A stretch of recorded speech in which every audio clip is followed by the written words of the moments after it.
Hi hello नमस्कार माझ्या गोड तैनो कशा आहात सगळ्या. मी सरिता आणि खूप मनापासून स्वागत आहे तुम्हाला सगळ्यांचं पुन्हा एकदा आपल्या एका दिवाळी रुटीनच्या नव्या व्लॉगमध्ये. नवा दिवस, नवी सुरुवात, नवा टास्क, नवे चॅलेंज आणि नवा चॅलेंज पूर्ण करण्यासाठीचा नवा अट्टहास आजच्या दिवसाचा. सो आज दिवसाची सुरुवात झालेली आहे. कालचं सगळं तसंच राडा टाकून गेलेली, आज आल्यानंतर क्लिनिंग केलेलं आहे.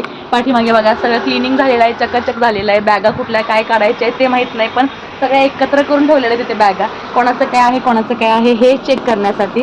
आणि आजची तारीख आहे 14/10/2025, वार आहे मंगळवार. म्हणजे बघा 14 पासून आता 17 पासून काहीतरी दिवाळी चालू होतीये. फक्त आपल्याला किती दिवस झाले, 3 ते 4 दिवस राहिलेले आहेत आणि खूप साऱ्या ऑर्डर, ढीगभर ऑर्डर आहेत त्याच्या पूर्ण करायच्या आहेत. तो ढीग फार मोठा आहे.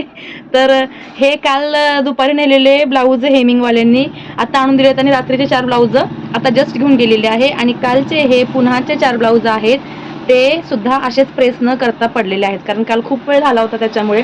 तर काल मी किती ब्लाऊज शिवले, काय ब्लाऊज किती काय शिवले, काय टार्गेट काय कंप्लीट केलं हे कालच्या व्हिडिओमध्ये सांगितलेलं आहे. तो आज ब्लॉग आलेला आहे, पाहिला नसाल तर पहा. कारण डेलीचे ब्लॉग आहेत ते डेली बेसिसवरती तुम्ही पाहताय म्हणून एवढे मी कष्ट करते. तर तुम्ही सुद्धा पाहायला विसरू नका.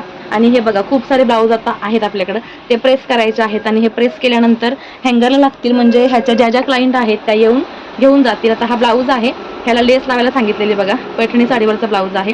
तर सुंदर असे ह्याला लेस लावलेले आहे. प्रेस केल्यानंतर अजून उठून दिसेल, कारण ब्लाऊज खूप असे चुरतात ना, त्यामुळे ते दिसायला सुद्धा व्यवस्थित दिसत नाहीत, भले आपण प्रेस करून ठेवलेला असेल तरी सुद्धा.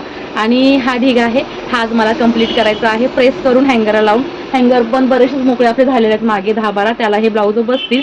म्हणजे जसे जसे शिवून होते तसे तसे ऑर्डर गेलं की आपल्यालाही निवांतपणा येतो. आणि हे काम आज पूर्ण झालं की आज कटिंग अजिबात नाही. तोपर्यंत सुनीता मॅडम आमची येईल. आता जस्ट कॉल आला होता, ताई तुम्ही आलात का शॉपवरती? म्हटलं ये मी उरकून आलेले आहे. तर चला मग पटापट कामाला लागू. पहिलं हे काम करायला पाहिजे, त्याशिवाय दुसऱ्या कामाला हातच लागू शकत. प्रेस केलेलं ब्लाऊज बघण्यात जे सुख आहे ना, हा ते कशात नाही बघा. म्हणजे आपल्याच कामाचं कौतुक आपल्यालाच वाटतं, म्हणजे हेवा वाटतो.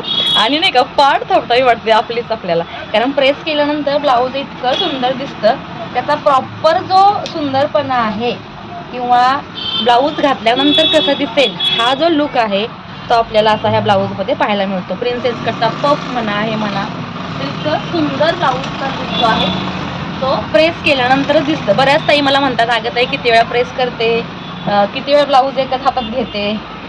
काय करणार ना, कारण क्वालिटी मेंटेन ठेवायची आहे तर मेहनत ही तितकीच घ्यावी लागेल. बघा मग असे दाखवलेला ब्लाऊज आणि हा प्रेस केल्यानंतरचा ब्लाऊज, प्रिन्सेस कटचा लुक जो आहे तो, किंवा हा जो फ्रंट साईडचा लुक आहे तो. आता हा बेल्टवाला प्रिन्सेस कट आहे, हा पण बेल्टवाला प्रिन्सेस कट होता, त्यांना असे प्रिन्सेस कट हवे आहेत. तर हे सगळे ब्लाऊज मी आता हँगरला प्रेस करून लावलेले आहेत. हे पुढचे 5-6 ब्लाऊज आहेत ना, ते आज मी प्रेस करून लावलेले आहेत. त्याच्यामुळे पाहणाऱ्यांनाही छान वाटतं, बघणाऱ्यांनाही म्हणजे कोणाला तर क्वालिटी आपली बघायची असेल तर ती क्वालिटी सुद्धा बघा. समोरून नजर टाकल्यानंतर आपली जी क्वालिटी आहे ब्लाऊजांची ती पटकन दिसते. आणि इथे हे लावण्याच्या पाठीमागचं कारण म्हणाल तर, मी जेव्हा कलर केलं ना शॉपला, तेव्हा माझा पहिला ब्लाऊजचा पाईप इथे होता, जिथं ग्रीन ग्रास लागलेला आहे. तिथे काहीतरी विचार आहे डोक्यामध्ये, तो केल्यानंतर तुम्हाला दिसेलच. त्यानंतर ब्लाऊजांची पाईप लावायची कुठे हा प्रश्नच होता. मग इथे जागा पाहिली ब्लाऊजांची, पण ते खूप मागे जात होते. मग साड्या लावायला प्रॉब्लेम होता. साड्यावरती लावल्या तर साडीवाल्या मॅडमचा हात पोचत नव्हता. इथे लावल्या तर हा पाईप मोठा होता, त्याच्यामुळे तो खाली पडत होता. असा बऱ्याच गोष्टींचा विचार करून काय करावं हे सुचत नव्हतं त्यावेळेला. कारभारी आमचे एक दिवस शॉपमध्ये आले होते आणि त्यांना मी काहीतरी काम दिलं होतं आणि मी गेले होते बाजारात भाज्या घ्यायला. मी परत येईपर्यंत त्यांचं इथं काहीतरी चालू होतं. म्हटलं काय करतायत, कुठे ड्रिल मारतायत, ते नेमकं चाललंय काय. तर त्यांनी मला असा हा ब्लाऊजांचा पाईप लावून दिलेला आहे. आणि अतिशय सुंदर पद्धतीने समोरासमोर दिसणारे जे ब्लाऊज आहे ते इथे माझे लागत आहेत. समोरून पाहिलेल्या क्लायंटला पण छान वाटत आहेत. आणि थोडंसं तिरकं झालं ना, एकसारखे ब्लाऊजचे इथे हे फ्लेवर जे असतात कलरफुल ते दिसत आहेत. सो थँक्यू सो मच आमच्या कारभाऱ्यांच्या हुशारीला, कारण त्यांचं प्रत्येक काम परफेक्टच असतं त्याच्यामुळे त्यांचं कौतुक केल्याशिवाय पर्याय नसतं. तर ब्लाऊज इथे सगळी लावून झालेली आहेत. चला मग आता कटिंगला घेऊ आणि पुढचा दिवस कसा जातोय ते तुम्हाला. तर मापाला ब्लाऊज देतो म्हणून सांगतात आणि नंतर विसरतात. आणि ज्या दिवशी ब्लाऊज लागणार त्या आदल्या दिवशी फोन करतात ब्लाऊज नाही येते म्हणून. असं होतं ना सीझनमध्ये, असं झालेलं आहे. काय एक ब्लाऊज आहे, क्लायंटनी सांगितलेलं पहिलं ब्लाऊज शिवलंय ना ते खूप छान आहे, आज मी आणायला विसरली. आता तुम्ही अंगावर माप घ्या. अंगावर माप घेतल्यानंतर सांगितलं गळा किती आहे मला डाऊट आहे, मी तुम्हाला मापाचा ब्लाऊज पाठवते. मापाचा ब्लाऊज पाठवते म्हणून 4-5 दिवस होऊन गेले. उद्या ब्लाऊज लागते आणि आज हवंय म्हणून सांगितले, म्हणजे आजच लागतंय, उद्या सकाळी घालायचंय. तर आज संध्याकाळी येणार आहेत न्यायला.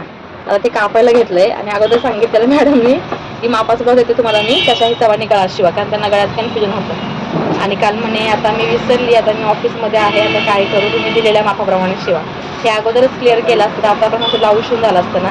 एवढी गडबड आणि धावपळ होत नाही, कारण घेतलेल्या ब्लाऊजमध्ये सुद्धा बरीच ब्लाऊज शिवायचे आहेत आणि त्याच्यामध्ये असं एखादं असेल तर मग आवड होतं. तर एवढं सगळं ते चुरलं होतं, प्रेस करून घेतलं, अस्तर काढलेलं आहे आणि आता ब्लाऊजचं कटिंग होतंय. पण ऐन वेळेला धावपळ आमची करण्यापेक्षा, कारण बिझी सगळेच आहेत हो, पण त्यातनंच थोडासा वेळ काढून आपण बोललेल्या गोष्टीचा विचार केला तर आम्हाला पण थोडंसं हलकं पडतं ना. काय पर्याय आहे का सांगा. काल एक जण कॉल करून म्हणतायत मी विसरले तुम्हाला रिमाइंड करायचा आणि मला ब्लाऊज अगोदर हवे दिवाळीची, कारण मी दिवाळीची काही साफसफाई केलेली नाही. आता आम्ही काही साफसफाई करून दिवाळी करून बसले काय ते, आमचं तर घराकडे लक्ष पण जात नाही. कुठे काय पडले, रोज पोटलं जे करून खाईल 3-4 भांडी धुवून ठेवणं होत नाही आम्हाला, घासून पुसून ठेवणं. आणि म्हणजे काय ना, प्रत्येकाला आपलंच कौतुक, कधीतरी आमचंही करणार राव कौतुकाच्या नादात 4 कामाच्या ब्लाऊज जास्त निघतील नाही का. कारण मला घाई आहे आणि मला मॅचिंग घ्यायचं आहे आणि मला वेळेत पाहिजे, डॉट टाइमला नको, एकदम काटावर नको दिवाळीच्या. आता सांगा, आम्हाला तर अगोदर होत असेल खरंच, आम्ही कशाला एवढा उशीर तुम्हाला कळवून ठेवू ना. कारण प्रत्येकालाच घाई आहे आणि आमचे 2च हात आहेत हो, थोडी ना ते 2 हाताच्या ठिकाणी 4 हाताची कामं होणार आहेत. पण क्लायंटला समजेल तर ना विषय पुढचा, नाही कळत क्लायंटला. आणि नंतर असं होतं, देताना खूप गोड बोलतात आणि घ्यायला आले किंवा असं होतं मी तुम्हाला 10 दिवस अगोदर दिलंय, मी तुम्हाला 12 दिवस अगोदर दिलंय, मी तुम्हाला 8 दिवस अगोदर दिले. अरे बाबा, गणपतीपासून आमच्याकडे ऑर्डर पडले दिवाळीच्या, त्यांनी काही म्हणायला पाहिजे ना. उलटे ते समजून घेतात की हां ठीक आहे करा ॲडजस्ट, पण जसं होईल तसं एखाद दुसरं द्या, सगळेच काय आम्ही घालणार नाही आहोत, पण लागेल तसं द्या. अशा वेळेला खरंच क्लायंट किती समजून घेतात हे आपल्याला कळतं. पण काय काय असतात की आपलंच खरं करतात. ह्या सगळ्या गप्पा तुम्हाला सांगता सांगता ब्लाऊजचं मार्किंग झालंय. वेळ लागत नाही हातामध्ये शिवाय घेतलं की, पण डिस्टर्ब होतं ना शेड्यूल मग. कारण मगाचपासून आता तुम्ही पाहताय, आज सकाळी आल्यापासून सगळं चालूच आहे. कालच्या ब्लाऊजांचा पडलेला राडा ओळखण्यापासून काम चालू आहे. आमच्या मॅडम आलेत मागं, त्या मॅडमना कटिंग देणं चालू आहे आणि त्या पण घरात येईपर्यंत त्यांना घरी निवांत असतात, घरातून इथं येईपर्यंत, है की नाही. इथं आल्या की ताई द्या द्या द्या द्या, चला चला चला चला, जसं काही ताईच्या हातात मशीनच लागलंय आणि जणू काही ताई इथेच वाट बघत बसलेले, कधीही येते आणि कधी मला घाई करते आणि कधी मी हातातलं काम सोडून हिचं ऐकत बसते. क्लायंट काही कमी आहेत का म्हणून ही पण अशी मला जमवते असं वाटतं कधी कधी. पण काय करू शकतो ना आपण, सगळ्यांना आपलंच म्हणणं खरं वाटतं आणि आपलंच म्हणणं बरोबर वाटतं. दिवाळीत किंवा इतर ठिकाणी कोणत्याही सीझनमध्ये टेलर मात्र फसतो. देताना खूप गोड बोलतात, हो द्या हो, होईल तसं द्या हो, आणि एकदा आम्ही घेतलं की मग रुबाब झाडं तयार होतात, सुरुवात करतात. काय करणार सांगा, पर्याय नसतो. जसं मी नेहमी म्हणते, पर्याय नाही, केल्याशिवाय पर्याय नाही. आता काय घेतलंय हे ब्लाऊज कटिंगला, जोडून देईल मॅडम आमची, शिवून होईल. पण दुसऱ्यांचं राहिलं ना शिवायचं, जे होतं ते दुसऱ्यांचं राहिलं, त्याच्या ठिकाणी ते झालं असतं आणि हे अगोदरही झालं असतं. वेळेत मॅडमने आम्हाला मापाचं ब्लाऊज दिलं असतं किंवा वेळेत सांगितलं असतं. तुमच्याशी अशा गोष्टी घडत असतील गमतीशीर. बऱ्याच ताईंच्या कमेंट्स वाचते मी, ज्या की टेलर आहेत त्यांच्या. आणि हो, एक गोष्ट सांगायची राहिली, ती मी विसरूनच गेलेली, कारण एवढा विचार करायला हल्ली वेळच नाहीये. काल मी एक व्हिडिओ अपलोड केला होता परवा, दिवाळी रुटीनचा. त्याच्यामध्ये त्याचं हेडिंग असं टाकलं होतं की काल एकीने डोकंच फिरवलं, आणि खरंच फिरवलं होतं ना. तर मी असं कधी टाकते का, इतक्या दिवसात नाही टाकलं होतं. शेवटी आम्हालाही चिडचिड होतेच की, किती वेळा आम्ही सुद्धा गोष्टी सहन करणार, असं होतं ना. तर मी तिथे काही कोणाला एकीला धरून टाकलं नव्हतं, असं की कोणाला असं बोलून कळण्यासारखं टाकलं नव्हतं. काल एकीने डोकं फिरवलं. आता ती एक कुणीही असू शकते, तुम्ही असू शकता, मी असू शकते, सुनीता असू शकते, म्हणजे साडीवाली मॅडम असू शकते. पण त्या व्हिडिओवरती एका ताईने येऊन कमेंट केली आहे. आता ती टेलर असेल नसेल माहित नाही, पण त्या कमेंटवरनं मला असं वाटतं की ती ताई टेलर नाहीये. ती ताई म्हणतीये, मी ती कमेंट तुम्हाला हवी तर दाखवेन नंतर. परवाच्या व्हिडिओमध्ये आहे बघा, तुम्हाला जायचं असेल तर जाऊन पाहू शकता. मी काय त्यांना ॲन्सर दिलेलं नाही आहे, तुम्ही जाऊन त्यांना ॲन्सर देऊ शकता काय द्यायचं ते. कारण म्हटलं कुठं ह्या झंझटमध्ये बसताय, बसून अडकून आपली कामं सोडून बरोबरची चूक म्हणून. आपण आपलं काम नित्यनियमाने करतोय, प्रामाणिकपणे करतोय, कोणाला न दुखवता करतोय. पण तरीही असे शोधून दुखणारे असतील तर आपण त्यांचं दुखणं कसं घालवणार ना. तर त्यांनी काय म्हटलंय माहिती आहे, असं व्हिडिओला अशी नावं देऊ नका, म्हणजे अशी नावं व्हिडिओला देऊ नका. असे व्हिडिओ तुमच्यासारख्या लोकांचे पॉईंट आउट काय आहे, तुमच्यासारख्या लोकांचे असे व्हिडिओ बघून घरी टेलर जे काम करतात, घरातून काम करणारे टेलर आहेत, घरगुती टेलरना पण पॉईंट आउट केलंय बरं का, पॉईंट केलंय बघा, जाऊन तुम्ही तिथे आन्सर देऊ शकता. तर तुमच्यासारख्या लोकांचे असे व्हिडिओ बघून घरगुती टेलर क्लायंटला कसेही बोलतात. आता मला सांगा, घरी काम करणारी ताई वेडी आहे काही तर मी वेडी आहे की कोणाला कसंही बोलायला? असं कुणीच नाही बोलत. कोणीतरी आडवं बोलल्याशिवाय आपण कोणाच्या आडव्यात जातो का? नाही ना. पण असं कोणाला दुखण्यासारखं पण मी त्याच्यामध्ये काही नाही बोलले. पण त्या ताईने किती डोकं लावलं असेल ना ही गोष्ट बघण्यासाठी, विचार करण्यासाठी आणि लिहिण्यासाठी. भली मोठी कमेंट दिली आहे तशीच आहे. आता त्यांनाही आपल्याला दुखवायचं नाही आहे, पण त्या ताईंना मी असं सांगू इच्छिते, पुन्हा जर आपला त्यांनी व्हिडिओ पाहिला तर, ताई कोणालाही वाईट वाटेल असं काही मी त्याच्यात टाकलेलं नाही आहे. जे होतं ते मी डेली रुटीनमध्ये व्हिडिओ व्लॉग शेअर करते दिवाळीचे. जे घडलं ते मी तुम्हाला सांगितलंय. आणि त्यातून तुम्हाला जर असं वाटत असेल की आमच्यासारख्या लोकांचे व्हिडिओज बघून घरगुती टेलर बिघडत आहेत, तर त्या नाहीत बिघडत हो. त्यासुद्धा खूप गोड बोलतात. कारण त्यांनाही घरी बसून जर काम मिळत असेल तर त्या कशाला कुणाला वाईट साईड बोलतील. पण समोरची व्यक्ती जर तशी बोलत असेल तर माणूस एकदा ऐकेल, दोनदा ऐकेल, तिसऱ्यांदा त्यांच्या परिणाम उत्तर देणारच की. मग त्यांचं चुकलं काय आणि आमचं चुकलं काय की आम्ही असे व्हिडिओ बनवतोय. आता आमचे रोज येणारे व्हिडिओमध्ये अनुभव जे आहे तेच आम्ही शेअर करतोय. आता रोजच चांगले यावे असं कसं होईल ना. कधीतरी कोणी असं चौकशी गँग पण येऊ शकतं. लास्ट टाइम एक चौकशी गँग आलेलं, गोड मुली होत्या, त्यांचंही मी टाकलंच होतं की चौकशी गँग म्हणून. म्हणजे याचा अर्थ कोणाला उद्देशून काही वाईट बोलण्यात आलेलं नाही ना आपल्या व्हिडिओमध्ये. तर इतका विचार प्लीज करू नका. चांगलं वाईट जे ते आपल्या आपल्या ठिकाणी असतं. डेली व्हिडिओमध्ये, डेली व्लॉगमध्ये जे माझ्याशी इथं घडते ते मी शेअर करते. तर कुणी दुखवू नका कुणाला आणि कुणी वाईट मानून घेऊ नका. आणि घरगुती टेलर बायकांनो, तायांनो ज्या आहात, माझ्या गोड ताई सगळ्या, त्या कुणाला काही बोलू नका.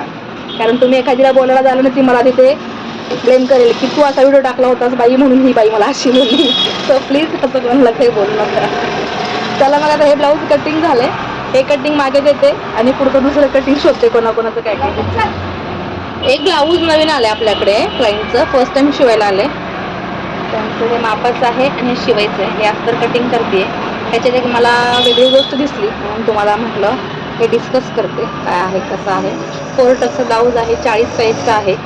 म्हणजे 4 टक्स पण चपटा आहे, कारण 40 साईजचा 4 टक्सचं किती छान पफ पाहिजे त्याला. पफ नसल्यामुळे हा खूप चपटा बसतो. बऱ्याच वेळेला मला क्लायंट नवीन जे असतात ते म्हणतात की मी एका ठिकाणी इकडे तिकडे कुठेही XYZ मी 4 टक्स शिवला होता आणि तो खूप चपटा बसला, मला काय आवडलं नाही, तर 4 टक्स नीट बसेल का? तर तेव्हा मी म्हणते असं तरी नाही बसत, आपले 4 टक्स छान बसतात. तर काही क्लायंटला हा असा अनुभव असतो गाठीशी, त्याच्यामुळे त्या म्हणतात. कारण खरंच हा खूप चपटा आहे, साईजनुसार खूपच हा चपटा बसणार आहे. कारण पफच नाही त्याला अजिबात कुठेच. कारण पुढची तुम्ही जर ही टक्स बघितला तर अर्धा इंच सुद्धा मारलेली नाही बघा. थोडीशी जवळून दाखवली दिसते का? अर्धा इंच सुद्धा टक्स मारलेली नाही. काय पफ निघणार आहे. हे असू दे, हे कसंही ॲडजस्ट होईल. पण तुम्हाला मी असा ब्लाऊज दाखवते, काय तुम्हाला वेगळं दिसतंय का ह्याच्यामध्ये, दिसून येते का काय आढळते का बघा. हा झाला फ्रंट साईड आणि हा झाला बॅक साईड. बॅक साईड पुन्हा जवळून दाखवते, काय वेगळं तुम्हाला आढळते का बघा. आढळलं लगेच कमेंटमध्ये सांगा काय लक्षात आलं. बघा मी सांगितल्यानंतर कमेंट नाही करायची की ताई मला अगोदर माहीत होतं, खरं खरं सांगायचं. आता हा शोल्डर आहे आणि ही जी सेंटर लाईन आहे स्लीवची परफेक्ट आलेली आहे बरोबर. शोल्डरला शोल्डर एका रेषेत आलेला आहे.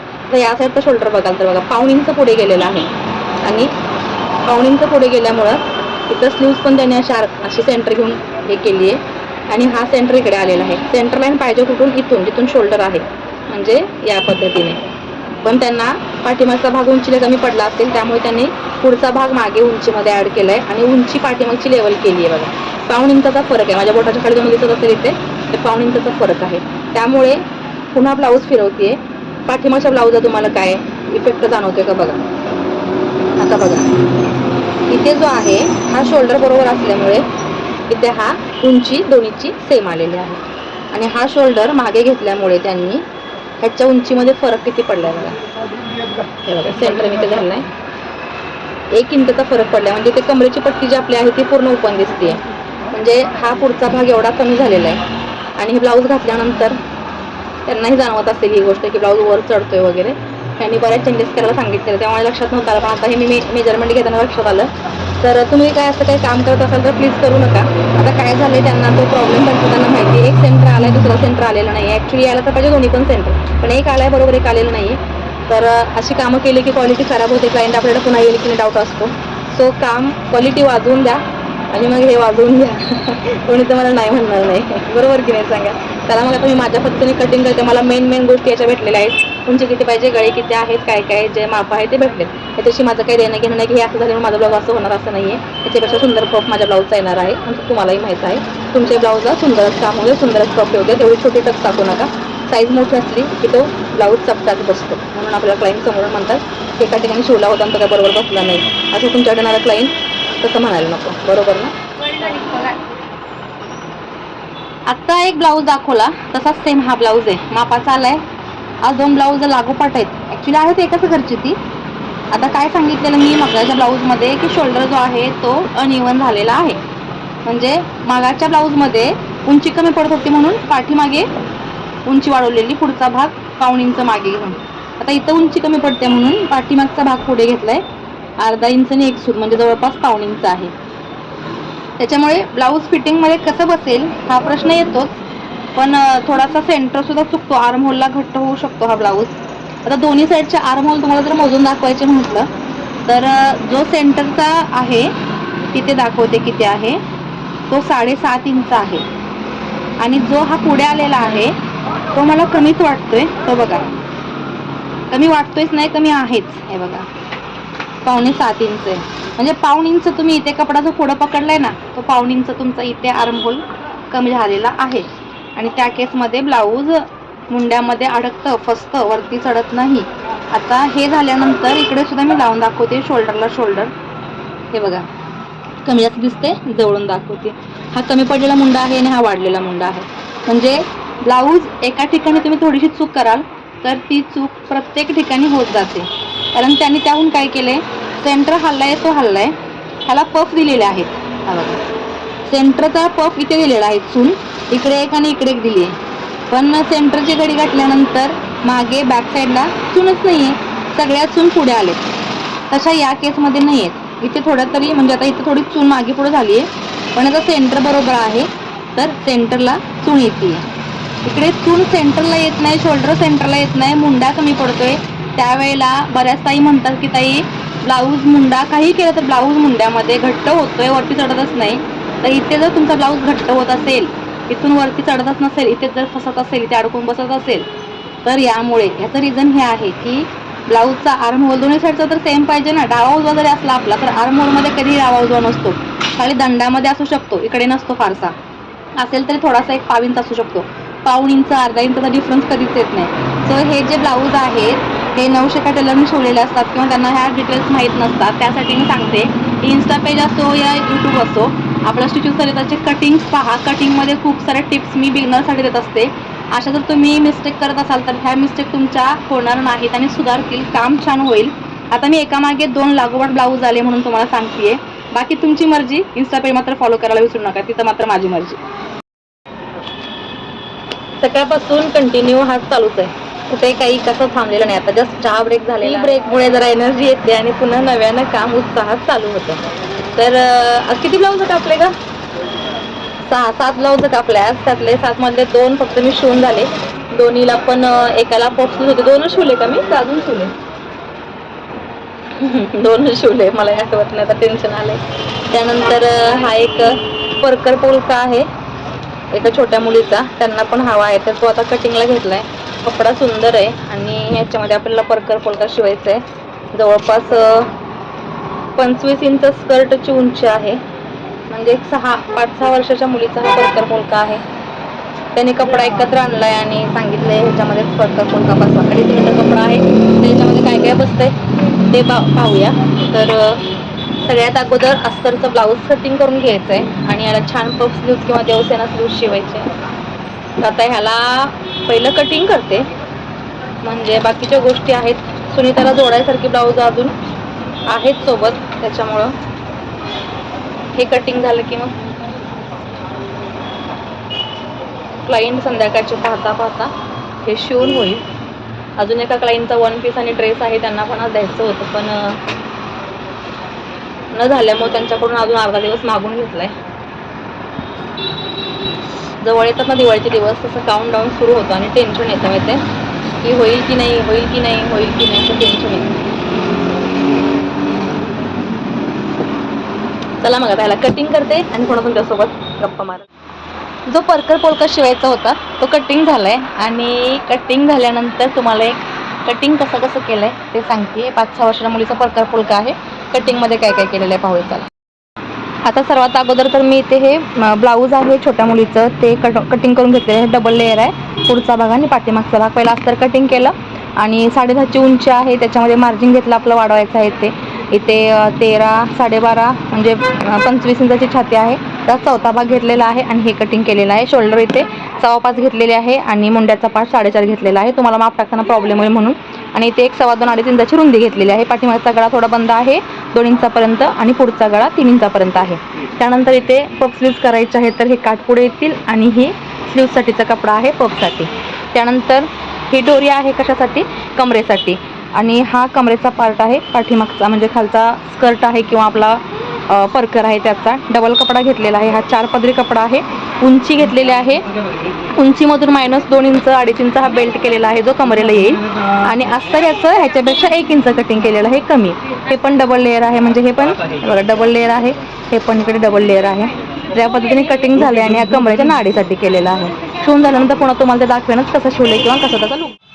परकर पोलका शिवून झाला. शिवताना तुम्हाला दाखवायचं म्हटलं पण क्लायंट होते त्याच्यामुळे काय मला कॅमेरा ऑन करता येत नाही, म्हणजे आलाच नाही करता क्लायंटच्या समोर, त्यांचं काय नाही काय चालूच होतं. तर हा शिवलाय कसा सांगते. सिम्पलमध्ये प्लीट्सवाला हा परकर शिवलाय, म्हणजे स्कर्ट शिवलाय. त्याच्यात खाली नाडा दिले आणि त्याला खाली गोंडे दिलेत. काठवरती कमरेला दिलेत, आतमध्ये अस्तर आहे. हा झाला ह्याचा परकर. आणि पोलका इतकं सुंदर दिसते ना. एक ताई आता पाहून येईल म्हटली माझ्या पण नातीला मी असंच परकर पोलका शिवते, कपडा आणते किती आणू सांग. तर म्हटलं हा मी 2.5 मीटरमध्ये शिवलेला आहे. तुझं बाळ ह्याच्यापेक्षा लहान असेल 2 मीटर लागेल, मोठा असेल तर जास्त लागेल. सो खूप सुंदर असा हा पफ स्लीव्ह झालेला आहे. बघू शकताय तुम्ही. जसं त्यांनी म्हटलं होतं त्याच पद्धतीने मी ते स्लीव्ज केलेले आहेत. त्यांनी फोटो पाठवला होता. आणि ब्लाऊजमध्ये वाटलं की लूज वाटतंय थोडंसं तर एखादी टिप मारता येते, पण स्कर्टच्या वरती घालायचं आहे त्यामुळे इकडे कट्स पण दिलेले आहेत. 2 इंचावरती कट्स दिलेले आहेत, 1.5-2 इंचावरती. आणि खूप सुंदर असा हा ब्लाऊज झालाय. ब्लाऊजची उंची होती 10.5 इंच. आता तयार झाल्यानंतर तयार करता पण पॅन्ट होते, त्याच्यामुळे तयार झाल्यानंतर मी उंची पाहिलीच नाही. तुमच्यासमोर एकदा मोजून पाहते. 11 इंच उंची झालेली आहे. 1 इंच वाढतच ठेवलेला आहे, कारण जेव्हा हा स्कर्ट घातला जाईल तेव्हा ह्या स्कर्टच्या वरती हा ब्लाऊज येईल.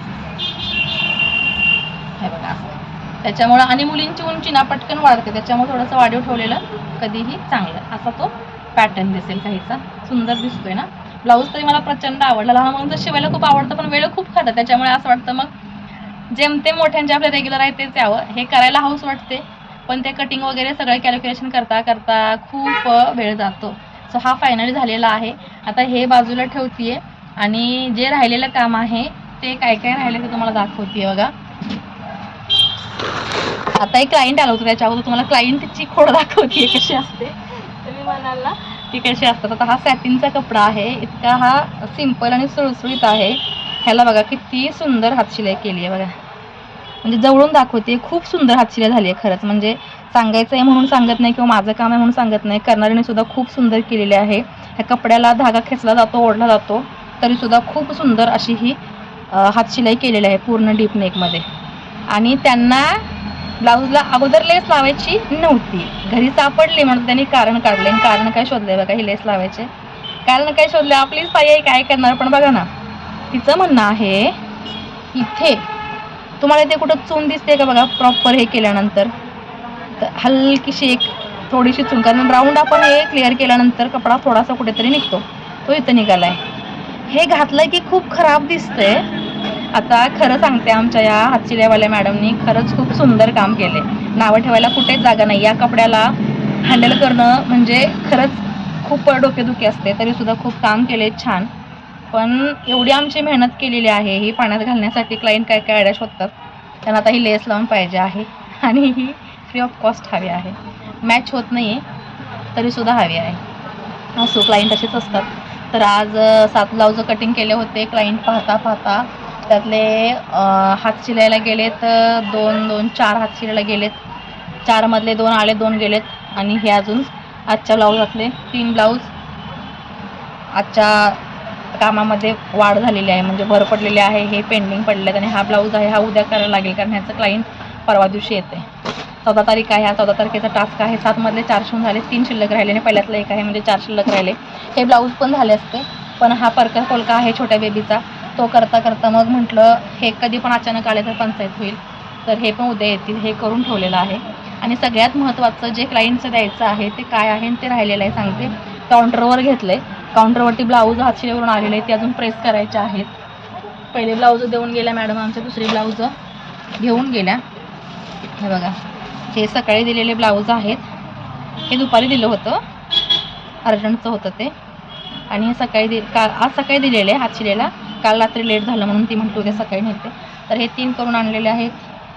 आणि हा दुपारचा 1 करून आणलेला आहे. हे सुद्धा ह्याला क्लायंट येते. सकाळी जे मी तुम्हाला दाखवलं की क्लायंट कसे करतात आपल्याशी, विसरलो, हे झालं ते झालं म्हणता म्हणता हे ब्लाऊज रेडी झालेलं आहे. ह्यांना अजून प्रेस करायचे आहे. आणि काउंटरला एक काम पडलं आहे ते तुम्हाला दाखवते आहे. ॲक्च्युली हे आलं आहे दसऱ्याच्या अगोदर, पण आम्हाला ह्याला वेळच मिळालेला नाही, कारण हे थोडंसं जास्त वेळ खाणारं काम आहे. हे बघा, फुल वर्कवाला ड्रेस आहे आणि हा शिवायचा आहे प्लाझो सेटमध्ये. अस्तरही असंच आहे आणि ड्रेसही असाच आहे. आणि हे 1 पीस आहे, सॅटिनचा अस्तर आहे आणि 1 पीस शिवायचं आहे. ॲक्च्युली ह्यांना आज संध्याकाळी हवं होतं, पण आज काही शक्यच नव्हतं होणं. त्याच्यामुळे त्यांना म्हटलं की तुम्हाला खरंच उद्या गावी जायचं नसेल तर उद्या तुम्ही घेऊन जावा हे. मग त्यांना उद्या संध्याकाळी गावी जायचं आहे. कधी कधी क्लायंट आपल्याला खरंच हेल्प करतात आणि कॉपरेट करतात आपल्याशी. तर त्या म्हटल्या ठीक आहे उद्या दुपारी मी येऊन जाते. आता ते कटिंगला घेते. कटिंगला घ्यायच्या वेळेला आता बघा 8:15 वाजून गेलेत. कुणी आलं अस्तर वगैरे काढेपर्यंत 8:30 होतात. कटिंग करते आणि उद्या सकाळी लवकर मला ते शिवावं लागेल, कारण एवढ्या गर्दीमध्ये एवढ्या घाईमध्ये हे सगळं शिवणं आणि मॅनेज करणं खूपच जड जायला लागले. आणि आज सुनीता म्हणत होती ताई तुम्हालाच टेन्शन आलं का, तुम्ही आज शांत शांत आहात. खरंच टेन्शन आलं होतं, कारण हा परकर पोलकाही झाला नव्हता आणि हे ड्रेसेस पण झाले नव्हते. पण ब्लाऊज पण करणं महत्त्वाचं आहे. ब्लाऊजवाल्या आमच्या मॅडम आहेत हातशिल्यावाल्या, त्यासुद्धा दिपोळीला गावी जाणार आहे हे मला कळल्यानंतर माझं तरी असं टेन्शननी काय सुधारतच नव्हतं मला, की म्हटलं बापरे आईनं दिवाळीच्या लक्ष्मीपूजनाच्या दिवशी आणि त्याच्या आदल्या दिवशी 2-3 दिवस ही नाही आहे, तर आपण मॅनेज कसं करायचं. कारण दिवाळी जशी जवळ येईल तसं टेन्शन जास्त येतं आणि प्रेशर जास्त येतं कामाचं, आणि सगळ्यांना त्याच टायमिंगला दिलं असतं. कारण दिवाळीची लक्ष्मीपूजन म्हणजे आमची लक्ष्मण रेखा असते बघा.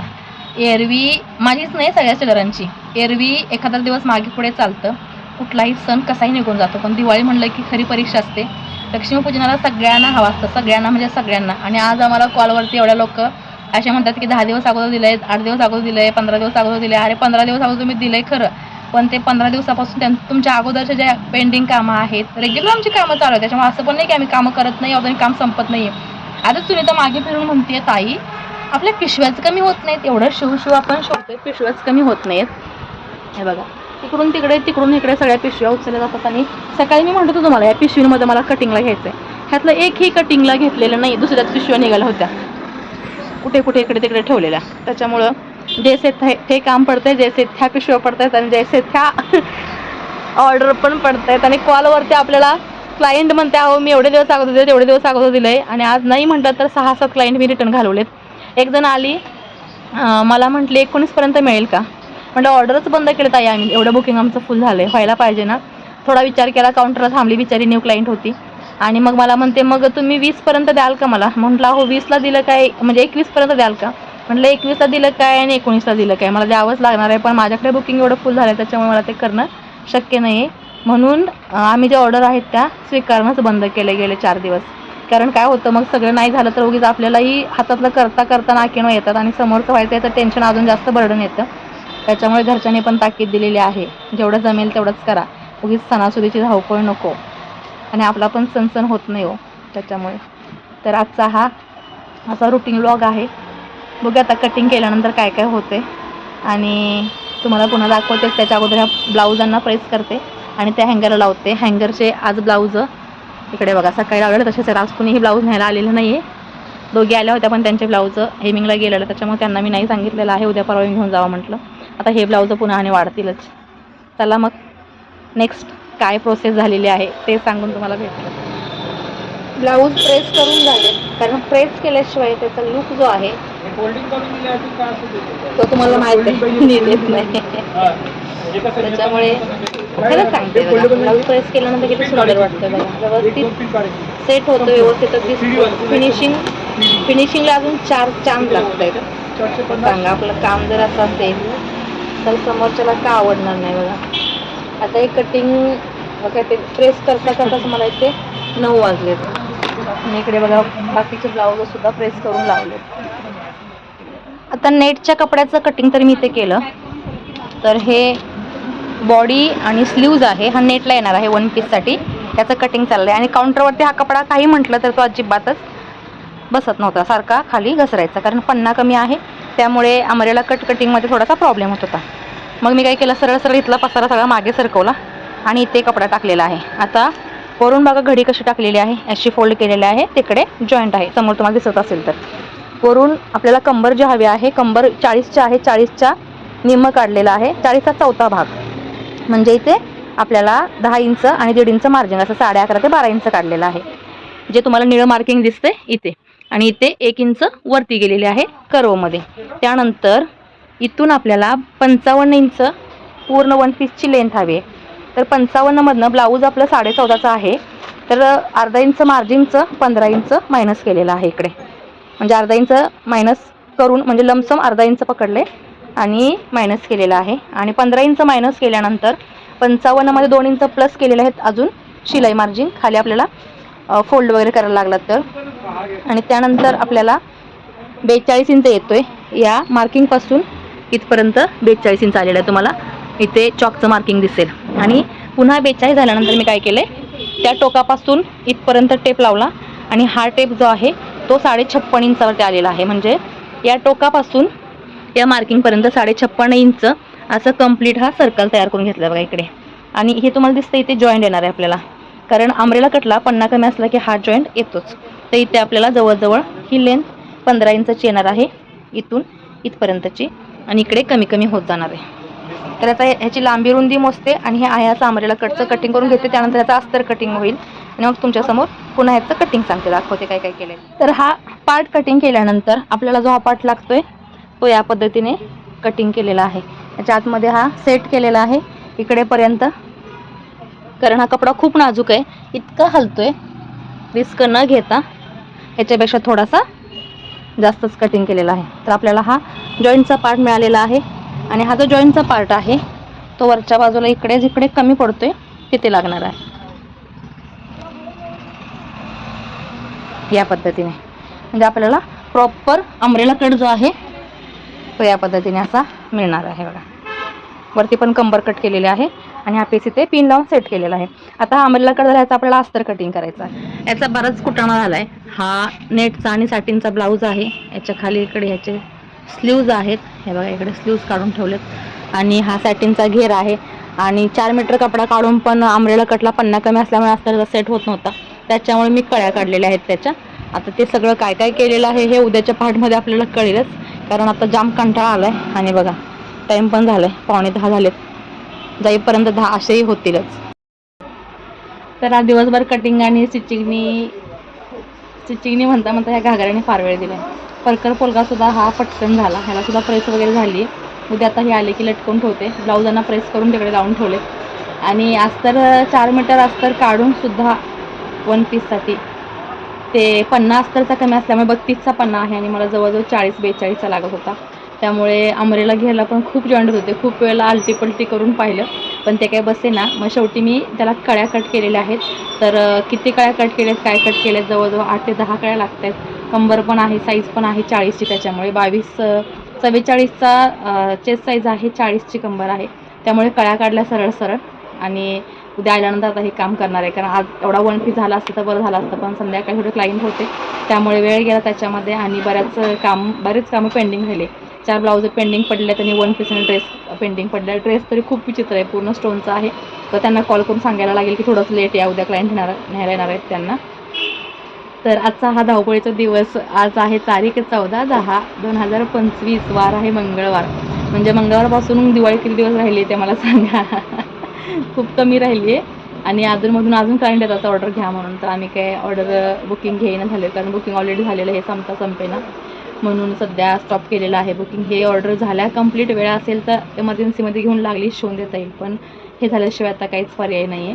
त्याच्यामुळे जसं होईल तसं काम स्पीडने चाललं आहे. तुमचं कसं काम चाललं आहे, दिवाळी सीझन कसा काढताय हे आम्हाला सांगा. तुम्ही रोज किती ब्लाउज शिवताय, किती कटिंग करताय, काय करताय, सगळं सांगितलं तर मलाही आवडेल. सो आजचा ब्लॉग मी इथंच एंड करते आहे. आणि आपल्या अशा छान छान व्हिडिओज आणि कंटेंट पाहण्यासाठी काय करायचं आहे, स्टिचिंग सरिता सबस्क्राईब करायचं आहे आणि आपला इंस्टा पेज फॉलो करायचा आहे. सो चला मग पुन्हा भेटू नवीन एका न्यू व्हिडिओमध्ये. बाय.